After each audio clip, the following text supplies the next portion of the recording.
Tak, zaryadga qo'yilgan 7 kilovatli BYD E2 uchun. Yo menimcha birinchi qo'yishi yoki bilmadim, oldindan shunaqa xatoliklar bo'lgan.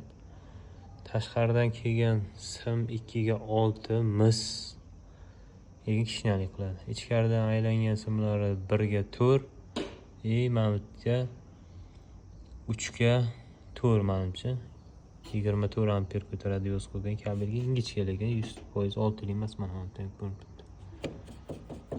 bu holatda simlar qiziydi. Tem более без stabilizator qo'yadi. Напряжение 230 bo'lgan bilan baribir напряжение tushish bo'ladi qish oyida. O'shaning uchun tavsiya.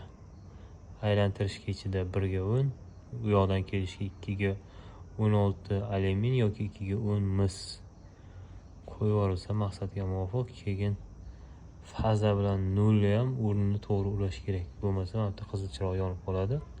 Zaryadga bermaydi.